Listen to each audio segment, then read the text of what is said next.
Hello, my name is Tershia Pinder Grover, and I'm the director of the Center for Research on Learning and Teaching in Engineering at the University of Michigan.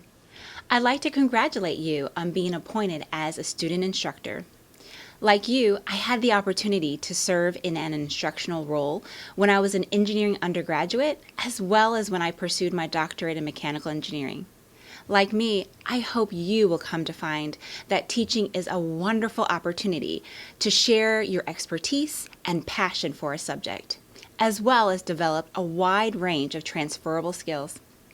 Even more, your role as either a graduate student instructor or an undergraduate instructional aide is an essential part of the teaching and learning experience for students in the College of Engineering.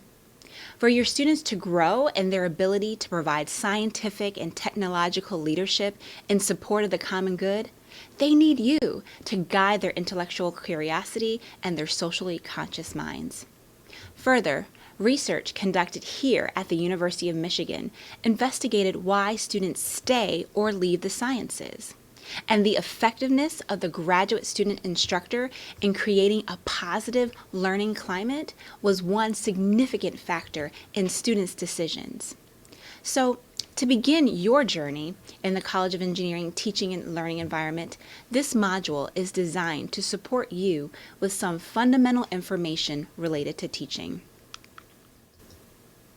There are a number of questions related to teaching that you might have, and there are some institutional policies that can help you navigate through potentially unclear or challenging situations.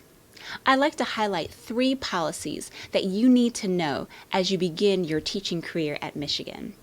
First is the grading and academic integrity policies. The second is related to student religious academic conflicts. And the final one is related to instructor-student relationships. The first topic I want to highlight for you is related to grading. By becoming an undergraduate instructional aide or graduate student instructor, you cross the line from being the graded to the grader. And here are some things to keep in mind. Grading is tricky business, and as it relates to policies, you need to be mindful of issues associated with academic records, as well as how to handle student records more broadly. An issue that you may face at some point is related to academic integrity, or worse, academic dishonesty. Are you aware that the College of Engineering has an honor code? Are you aware of your role and responsibility as it relates to the honor code now that you are the instructor? You may have answered both of these questions as part of the pre-survey. It's important for you to remember that engineers must possess personal integrity as students and as professionals. As graduate student instructors or undergraduate instructional aides, it is important for you to review this information. The Honor Code describes the responsibilities of the student and the instructor with regards to exams, homework, lab assignments, and the use of computers. It also describes what actions you should take in the event you suspect an Honor Code violation. If you haven't had a chance to read or perhaps reread the Honor Code through the lens of a student instructor, please pause the video now to do so. There's a link to the Honor Code below this video in the Canvas site. If you suspect that you're dealing with a case of academic dishonesty, talk with your supervisor or your faculty member and follow the procedures in the Honor Code. Don't try to handle it alone. One more comment about grading and the handling of student records. All information about a student, such as their personal information, enrollment details, assignments, and grades, form part of their student record, which is protected by a federal law, the Family Educational Rights and Privacy Act of 1974. It's commonly referred to as FERPA. Student records must be handled in accordance with that law by all those who have access to them. You can only use student information for the purposes directly related to your role as an instructor. Do not share information that you learn in your capacity as an instructor with others in your capacity as a student. It is against federal law to disclose a student's grades, So you cannot announce grades in class or post them by social security numbers or leave papers in the hall for students to pick up. Try to return assignments and tests to students personally. If for some reason you can't do that, talk with your department about their suggestions for returning assignments in a way that maintains confidentiality.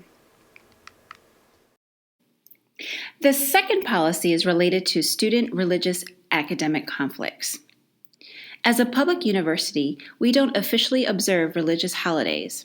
However, U of M is committed to the idea that students should not have to choose between their education and religious observances.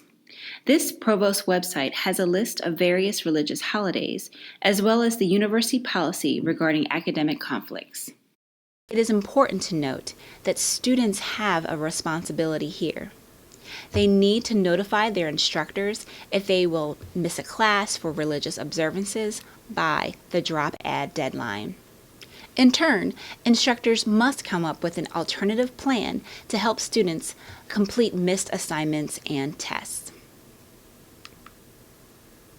The final policy that I'd like to bring to your attention is related to instructor-student relationships. Establishing relationships with students is important in learning and teaching. In order to benefit student learning, these relationships must be professional and appropriate. The university has developed a policy that explicitly prohibits sexual, romantic, amorous, and other dating relationships between all instructors and their students, or any student over whom they have supervisory authority. This applies to faculty, GSIs, and undergraduates with teaching responsibilities. This is a change from a previous policy which strongly discouraged romantic relationships. Further, if you have had a past relationship with a student who is subsequently in your class or lab or other such setting, you must disclose the prior relationship to the dean's office.